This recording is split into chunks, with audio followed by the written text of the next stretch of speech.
अथात श्रूयताम राजन वंशस्सो मत्स्य पावनः।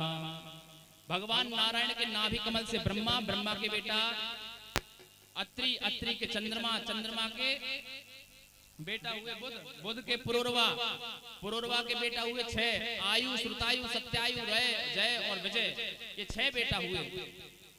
और इनके पांच बेटा हुए। कौन कौन से? यदु, दुर्वसु, दुर्यु, अनु और पुरु। यदु ने मना कर दिया कि मैं अपने पिता को जवानी नहीं दूंगा, तो महाराज पुरु ने अपने बेटे, अपने पिता को जवानी दे दी। पिता बुढ़े से जवान हो गए और आगे चल करके यदु पुरु को ही राज्य सत्ता का भार दे दिया।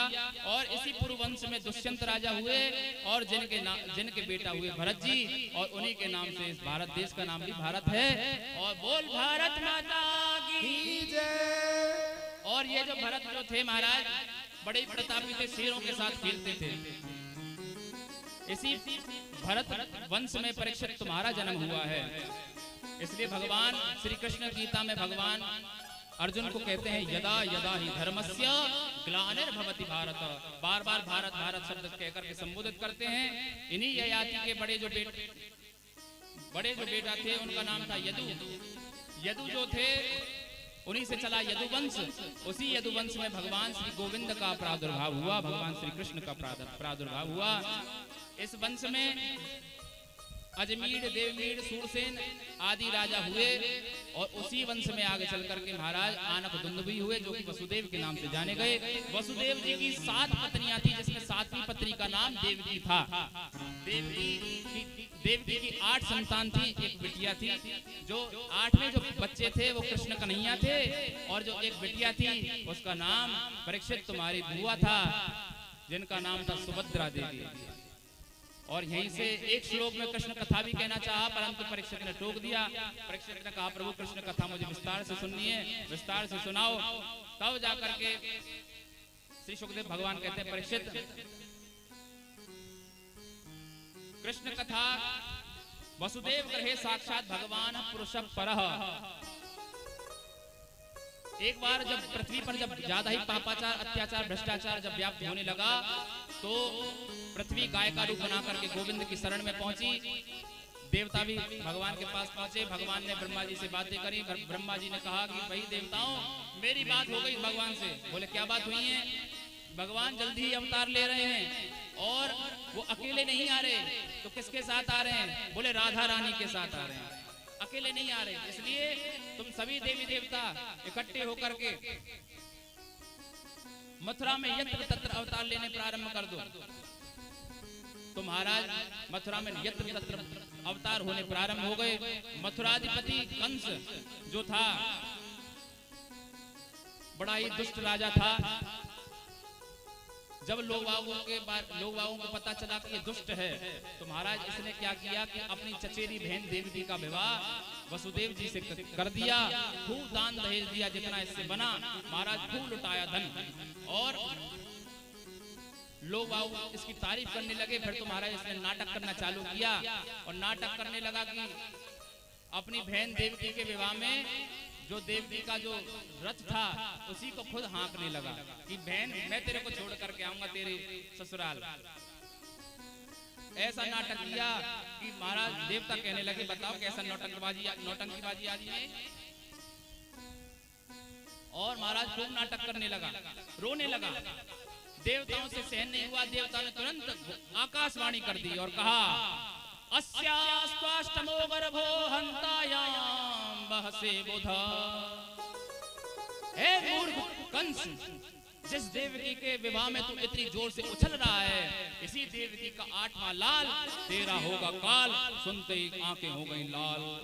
अब कंस कहने लगा कि भाई, तुरंत कंस ने देवकी के केसों को पकड़ लिया और केसों को पकड़ करके रथ पर पटक दिया, रथ से नीचे गिर दिया। और महाराज कहने लगा आज नहीं छोड़ूंगा, मेरी बहन मेरा ही काल जन्मेगी।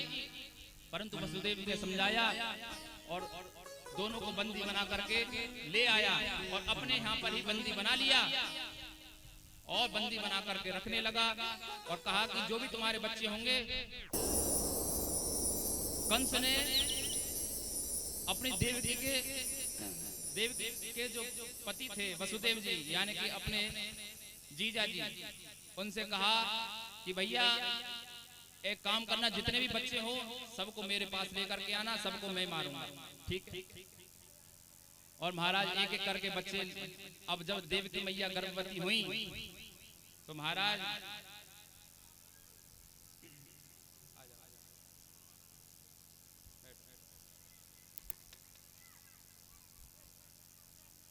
अब की बार देवकी मैया जब पहली बार गर्भवती हुई तो पहले बच्चे का जन्म हुआ और जन्म होते ही वसुदेव जी ने नाम रखा कीर्तिमंत। उस बच्चे को लेकर के गए कंस के पास। कंस ने कहा कि भाई मुझे पहले बच्चे से कोई खतरा नहीं, मुझे तो खतरा 8वें से है, इसके लिए इसको ले जाओ। और महाराज लेकर के जैसे ही चले गए इतने में नारद जी पहुंच गए। नारद जी ने कहा, एक कमल का फूल दिखाया और फूल दिखा करके कहा कि बताओ ये क्या है। बोले महाराज इसको कौन नहीं जानता, पूरे भारतवर्ष में आज यही तो खिल रहा है, कमल ही कमल, बीजेपी आ रही। तो महाराज तो कमल का ही तो राज है पूरे भारतवर्ष में आजकल, कौन नहीं जानता इसको। नारद जी ने कहा कि इसकी पंखुड़ियों को गिनना चालू करो। अब महाराज गिननी चालू करता है, 1 2 3 4 5 6 7 8। बोले यहाँ से क्यों गिन रहे हो, यहाँ से गिनो, 1 2 3 4 5 6 7 8। अब महाराज बोले यहाँ से क्यों गिन रहे हो, यहाँ से गिनो 20 से। अब महाराज समझ में आ गया, अरे गुरुदेव मैं समझ गया आप क्या कहना चाहते हो, पहला भी 8वां हो सकता है, 8वां भी पहला हो सकता है, देवताओं की गिनती का कोई भरोसा नहीं।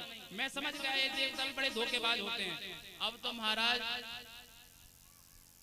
जो तुरंत वसुदेव जी को बुलाया और वसुदेव जी को बुला करके जो पहला बच्चा हुआ था उस बच्चे को पकड़ करके घुमा करके कंस ने धरती में पटक दिया और पहला बच्चा मर गया। ऐसे कर करके कंस ने 6 बच्चों को मार डाला देव जी के। अब 7वें गर्भ में भगवान शेषनाग पधारे और महाराज 8वें गर्भ में भगवान श्री साक्षात श्री कृष्ण कन्हैया आए और अब कृष्ण कन्हैया का भी प्रादुर्भाव हो गया। हथकड़ियां बेड़ियां सब खुल गई और द्वारपाल सब सो गए।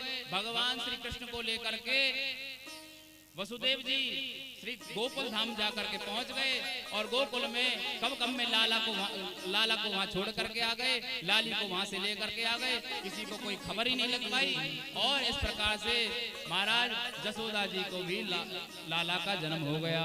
बोल नंद के लाला की जय, कृष्ण लाल की जय हो।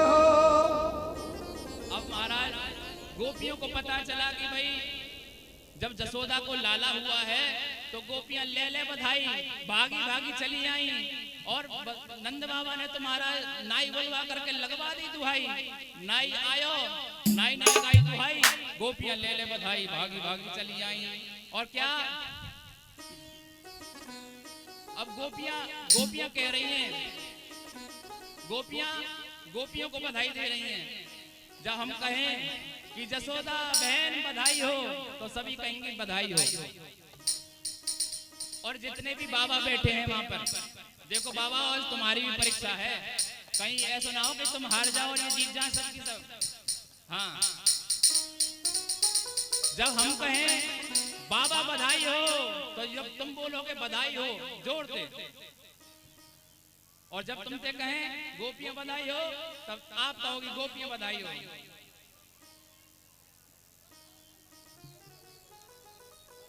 जसोदा बहन बधाई हो,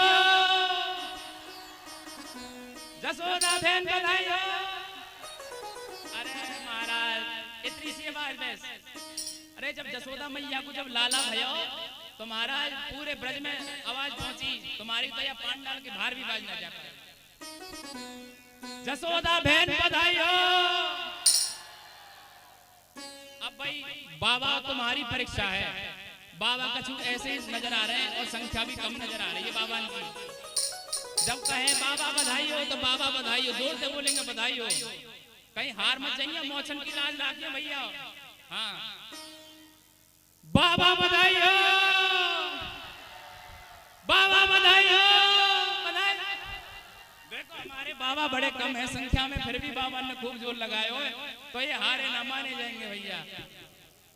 अब गोपियां ले बधाई, भागी भागी चली आई भैया।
से